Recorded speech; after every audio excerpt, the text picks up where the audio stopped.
네, 오늘 함께 은혜 받으실 말씀은 빌립보서 1장 12절에서 21절까지의 말씀입니다. 빌립보서 1장 12절에서 21절까지의 말씀을 우리 다 같이 봉독해서 하나님 앞에 올려드리겠습니다. 형제들아, 내가 당한 일이 도리어 복음 전파의 진전이 된 줄을 너희가 알기를 원하노라. 이러므로 나의 매임이 그리스도 안에서 모든 시위대 안과 그 밖의 모든 사람에게 나타났으니 형제 중 다수가 나의 매임으로 말미암아 주 안에서 신뢰함으로 겁없이 하나님의 말씀을 더욱 담대히 전하게 되었느니라. 어떤 이들은 투기와 분쟁으로, 어떤 이들은 착한 뜻으로 그리스도를 전파하나니 이들은 내가 복음을 변증하기 위하여 세우심을 받은 줄 알고 사랑으로 하나 그들은 나의 매임에 괴로움을 더하게 할 줄로 생각하여 순수하지 못하게 다툼으로 그리스도를 전파하느니라. 그러면 무엇이냐? 거칠애로 하나 참으로 하나 무슨 방도로 하든지 전파되는 것은 그리스도니 이로써 나는 기뻐하고 또한 기뻐하리라. 이것이 너희의 간구와 예수 그리스도의 성령의 도우심으로 나를 구원에 이르게 할 줄 아는 고로 나의 간절한 기대와 소망을 따라 아무 일에든지 부끄러워하지 아니하고 지금도 전과 같이 온전히 담대하여 살든지 죽든지 내 몸에서 그리스도가 존귀하게 되게 하려 하나니 이는 내게 사는 것이 그리스도니 죽는 것도 유익함이라. 아멘. 네, 오늘 함께 은혜 받을 말씀의 제목은요, 한번 따라해 보시겠습니다. 고난 중에 주님을 바라봅니다. 네, 고난 중에 주님을 바라봅니다 라는 제목으로 함께 은혜를 나누길 원합니다. 예전에 이런 얘기 많이 들어보셨을 것입니다. 물이 반 정도 남은 컵을 테이블 위에 올려놓고 사람들에게 그 물잔을 보여주면서 여러분 물이 얼마나 남았나요? 라고 그렇게 물어봤습니다. 이 질문에 사람들의 대답은요, 두 부류로 나뉘었습니다. 한 부류는 물이 겨우 반밖에 안 남았다라고 이야기하는 부류가 있었고요. 두 번째 그룹은 물이 아직도 반이나 남았다라고 말했습니다. 사람들은 똑같은 상황을 보면서도 똑같지 않은 상황으로 인식했던 것입니다. 왜 사람들은 똑같은 상황을 보면서도 똑같지 않은 상황으로 인식했던 것일까요? 그것은 사람마다 보는 관점이 다 다르기 때문입니다. 이것을 좀 다르게 이야기하면 우리 눈에 보이는 것이 전부가 아니라 다른 방향으로 보면 완전히 다른 생각과 다른 결과가 가져올 수 있다라고 하는 것입니다. 우리가 똑같은 사건을 다른 생각과 다른 관점으로 보면 완전히 다른 결과가 우리에게 다가올 수 있다라고 하는 것이죠. 관점 디자이너 박용우 씨가 쓴 책 관점을 디자인하라 라는 책에 보면 이런 글이 있습니다. 실패한 사람들은 내 인생은 왜 이러는지 모르겠어, 되는 일이 없다 라는 말을 입버릇처럼 달고 다닌다. 하지만 되는 일이 없어서 실패하는 것이 아니라 되는 일이 없다고 생각하기 때문에 실패하는 것이다. 비관적으로 생각하면 비관적인 결과가 나오고 낙관적으로 생각하면 낙관적인 결과가 나온다. 그래서 나는 비관적인 생각을 두려워한다 라고 기록되어 있습니다. 여러분, 이게 무슨 말씀이에요? 간단히 말하면 우리가 긍정적으로 생각하면 긍정적인 결과가 우리에게 나타나고 우리가 부정적으로 생각하면 부정적인 결과가 우리에게 나타난다라고 하는 것입니다. 이게 뭘까요? 절대 긍정, 절대 감사. 우리가 절대 긍정, 절대 감사의 삶을 살아야 하는 이유가 여기 있습니다. 우리가 긍정적으로 생각하면 우리의 삶이 긍정적으로 이끌림을 받게 되는 것이고 우리의 삶에 긍정적인 결과가 나타나게 되는 것이고 우리가 부정적으로 세상을 바라보고 내 삶을 바라보고 우리가 부정적인 언행을 계속해 나가면 결국에 부정적인 결과가 우리의 삶에 나타나게 된다라고 하는 것입니다. 고난도 마찬가지입니다. 고난을 어떤 생각으로 어떻게 바라보느냐에 따라서 고난이 우리의 삶에 축복이 될 수도 있고 기회가 될 수도 있고 고난이 정말 우리의 삶에 위기가 되어질 수도 있는 것입니다. 오늘 본문에는 우리와는 관점이 완전히 다르게 살아갔던 한 사람이 기록되어 있는데 바로 사도 바울이었습니다. 사도 바울은 지금 감옥에 갇혀 있습니다. 감옥에서 이 빌립보서를 기록했습니다. 그런데 오늘 말씀해 보니까 바울이 감옥에 갇혀 있었던 이 절망적인 상황에서 뭐라고 고백하고 있냐면 18절 말씀에 이렇게 기록합니다. 나는 기뻐하고 또한 기뻐하리라. 감옥에 갇혀 있는 상황에서 사도 바울이 나는 기뻐하고 또한 기뻐하리라 라고 고백하고 있다는 것입니다. 여러분, 지금 바울이 기뻐할 만한 상황이 아니지 않습니까? 바울은 지금 감옥에 갇혀 있습니다. 그런데 바울은 어떻게 감옥에 갇혀 있는 그 절망적인 상황에서도 나는 기뻐한다라고 그렇게 고백할 수 있었을까요? 그것은 사도 바울의 관점이 달랐기 때문입니다. 믿음의 눈으로 자신이 처한 모든 상황을 바라보았기에 그는 감옥에 갇혀 있는 상황에서도 기뻐한다라고 고백할 수 있었던 것이죠. 여러분, 생각해 보세요. 감옥 안에서 그의 눈에 보이는 것들이 무엇이었을까요? 사도 바울의 눈에 보이는 것, 감옥 안에서 사도 바울의 눈에 보였던 것은 온통 절망적이었던 것들 뿐이었을 것입니다. 절망적인 것들 뿐이었을 거예요. 그런데 사도 바울은 그런 자신의 눈에 보이는 절망적인 것들만 보지 않았다는 것입니다. 믿음의 눈으로 보이지 않는 것들을 바라보았다는 것이죠. 그래서 그는 절망적인 상황에 있었지만 절망을 고백했던 것이 아니라 기쁨을 고백할 수 있었다라고 하는 것입니다.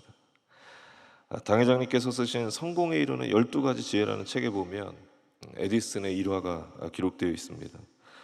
에디슨은 평생 2,300개가 넘는 발명품을 발견했는데요. 그 중에 제일은 어둠을 밝혀주는 전구를 발명한 것이라고 할 수 있을 것입니다. 그런데 에디슨이 전구를 발명할 때까지 정말 수만 번의 그런 실패를 거듭했다고 합니다. 그런 실패를 거듭하는 과정에서 이를 지켜보던 친구가 에디슨에게 이렇게 이야기했다고 합니다. 자네는 실패를 1만 번이나 되풀이할 생각인가? 라고 그렇게 물었다고 합니다. 그때 에디슨이 그 친구의 질문에 이렇게 대답했다고 합니다. 나는 실패한 게 아니야. 실패할 때마다 전구를 만들지 못하는 방법을 발견하는 데 성공한 것이지. 라고 그렇게 대답했다고 합니다. 여러분, 이게 무엇을 이야기하는 것입니까? 사람들은 에디슨의 실패를 바라봤지만 에디슨은 실패가 아니라 성공을 바라보았다라고 하는 것입니다.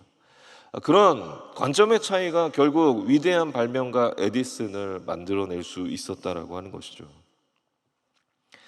여러분, 우리의 삶 속에서도 마찬가지입니다. 우리가 고난을 마주할 때 우리가 마주하고 있는 그 고난과 절망의 상황이 아니라 믿음의 눈으로 우리가 보지 못하는 것들을 바라보며 나갈 때, 믿음의 눈으로 우리가 처한 그 절망의 상황 넘어 있는 그 하나님의 역사를 바라보며 나갈 때 우리는 결국 그 고난을 넘어서 승리하게 될 수 있을 줄 믿으시기 바랍니다.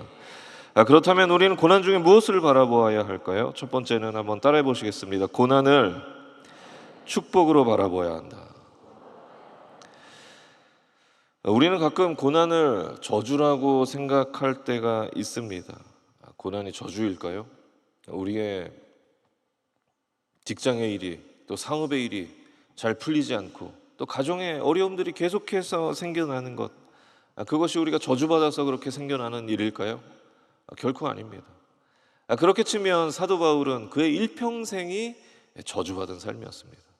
복음을 전하다가 매를 맞기도 하고 병에 들기도 하고 죽을 뻔하고 쫓겨다니고 감옥에 갇히고, 그의 일생을 보면 우리가 소위 이야기하는 축복이라고 할 만한 일들은 거의 없었습니다. 대부분이 고난이었습니다.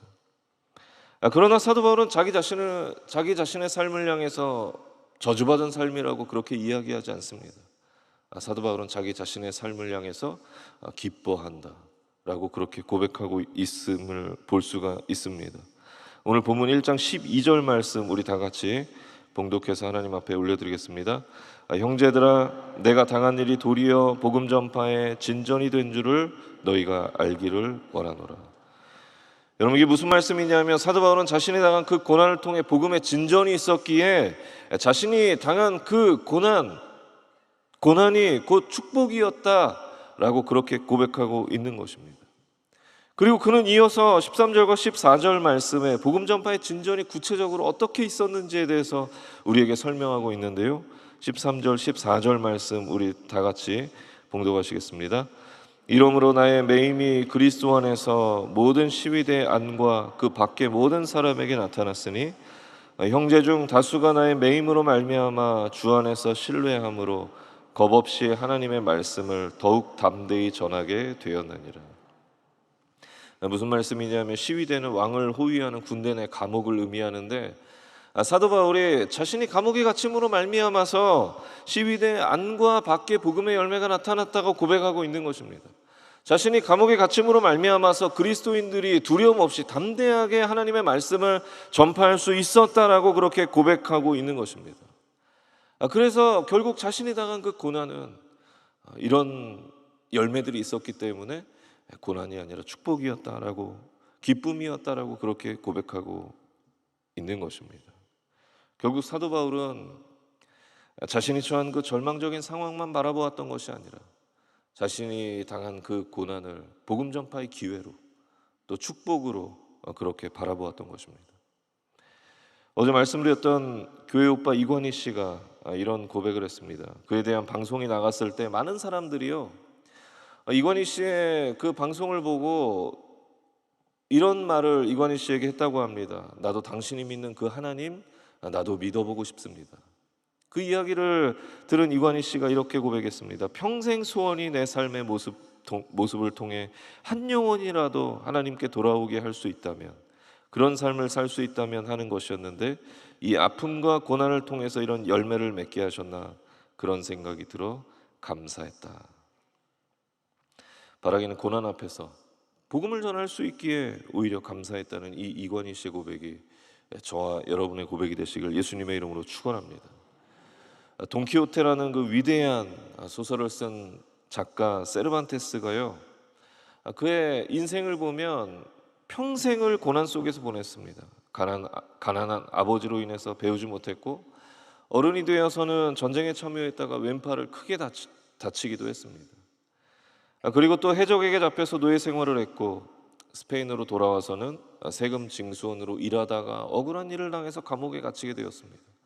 감옥에 갇혔을 때 많은 사람들이 세르반테스를 향해서 당신의 인생은 이제 끝났다라고 그렇게 이야기했습니다. 그러나 놀라운 것은 감옥에 갇힌 그 절망적인 상황에서 세르반테스는 돈키호테라고 하는 그 위대한 소설을 쓰게 되었다는 것입니다. 어떻게 그는 감옥에 갇혀 있는 그 절망적인 상황에서 그 위대한 소설을 쓸 수 있었던 것일까요? 그는 자기가 처한 그 절망적인 상황만 바라보았던 것이 아니라 믿음의 눈으로 그 고난을 기회로 바라보았던 것입니다.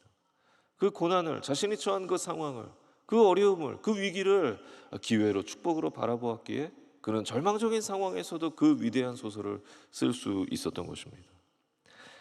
바라기는 저와 여러분이 고난을 마주할 때 절망적인 상황만 바라보는 것이 아니라 그 고난을 기회로 또 축복으로 바라보는 저와 여러분의 삶이 되시길 예수님의 이름으로 축원합니다.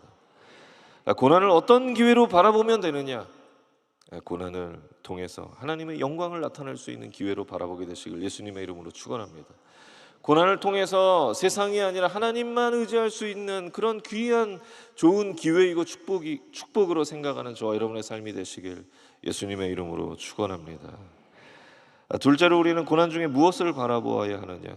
두 번째로 우리는 사람보다 사명자를 바라보아야 합니다. 한번 따라해 보시겠습니다. 사람보다 사명자를 바라보라. 우리를 어렵게 하는 것 중에 하나가요, 바로 인간관계입니다.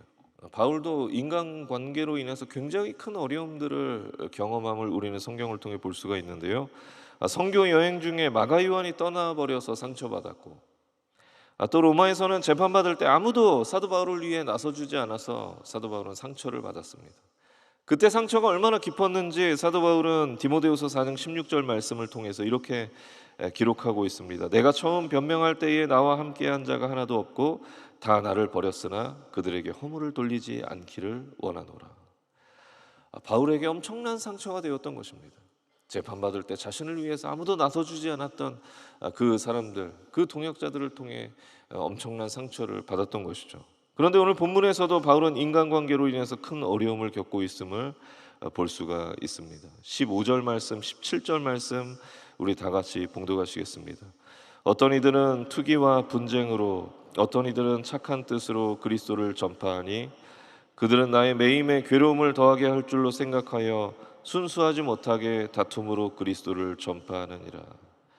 여러분, 이게 무슨 말씀이냐면 바울이 지금 로마 감옥에 갇혀 있는데 로마 교회 내에 바울의 복음 전파 사역을 시기하고 질투하여서 다툼과 분쟁으로 복음을 전하는 자들이 있다라고 하는 것입니다.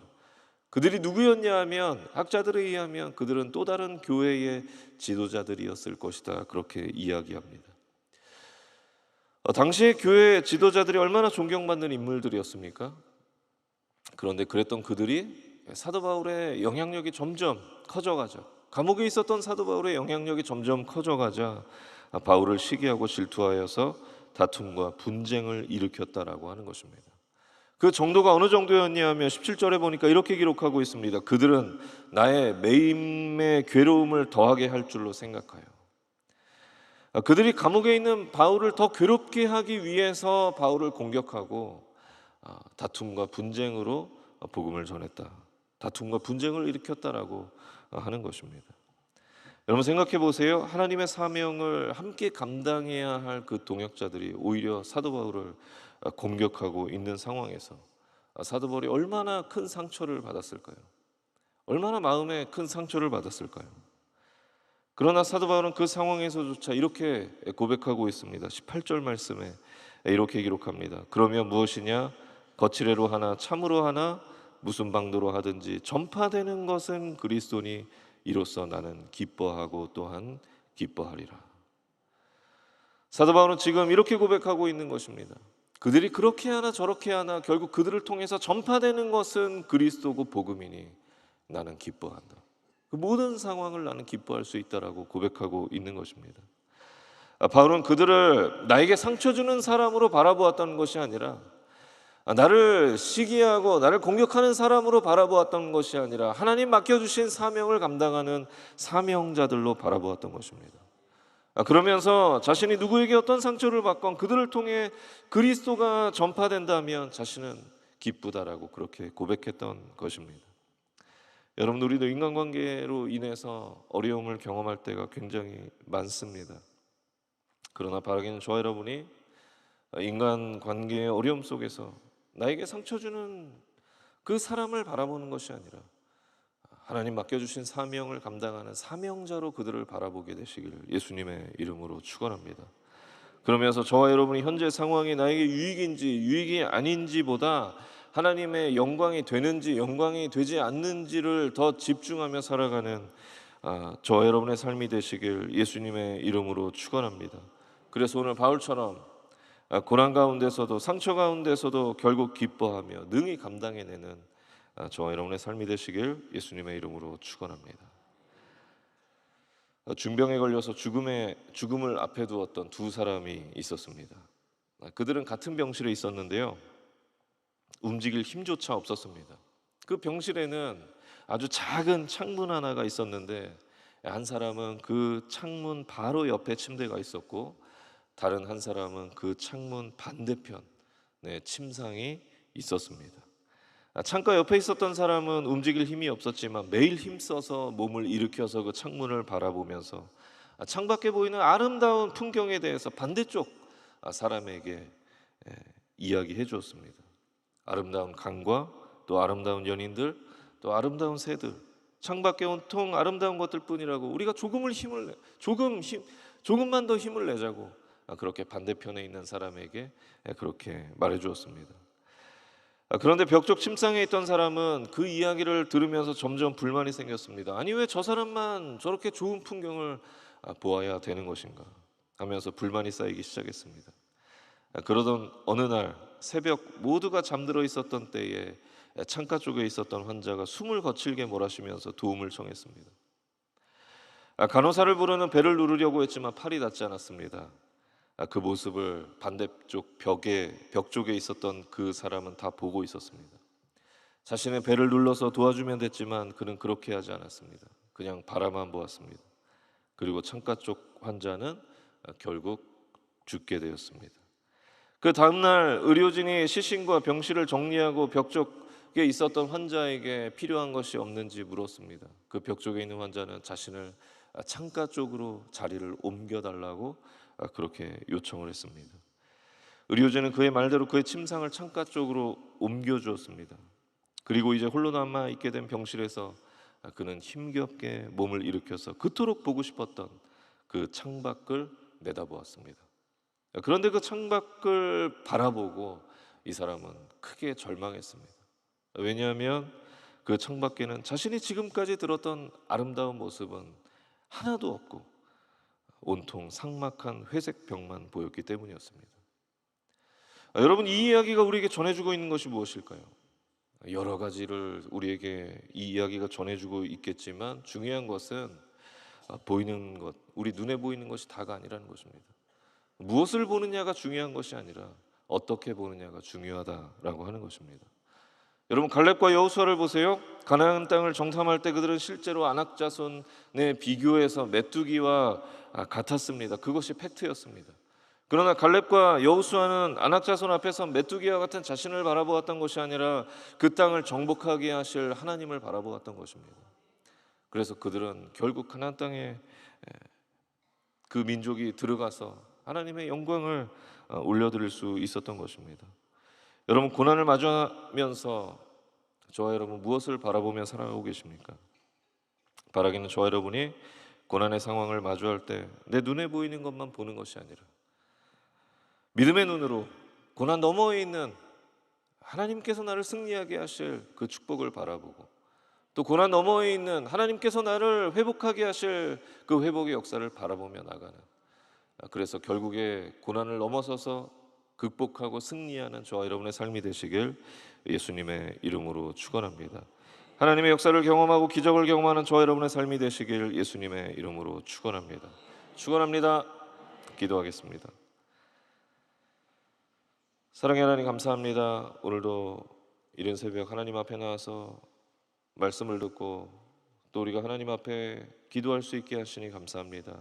오늘 말씀처럼 하나님, 우리가 고난의 상황을 마주할 때 우리 눈에 보이는 것만 바라보지 않게 하여 주시고 믿음의 눈으로 그 고난 너머에 있는 하나님의 승리와 하나님의 역사를 바라보며 나아갈 수 있는 우리의 삶이 될 수 있도록 주님 인도하시고 역사하여 주시옵소서. 하나님, 오늘 기도하는 모든 제목들 가운데 하나님 귀 기울여 주시고 친히 응답하여 주시고 하나님의 귀한 역사가 우리의 삶에 나타날 수 있도록 주님 우리를 붙잡아 주시고 함께하여 주시옵소서. 오늘도 함께 하실 그 하나님 감사드리며 울곤하신 예수님의 이름으로 간절히 기도했습니다. 아멘. 하늘에 계신 우리 아버지여, 이름이 거룩히 여김을 받으시오며 나라가 임하시오며 뜻이 하늘에서 이루어진 것 같이 땅에서도 이루어지이다. 오늘 우리에게 용할 양식을 주시옵고 우리가 우리에게 죄 지은 자를 사하여 준 것 같이 우리 죄를 사하여 주시옵고 우리를 시험에 들게 하지 마시옵고 다만 악에서 구하시옵소서. 나라와 권세와 영광이 아버지께 영원히 있사옵나이다. 아멘.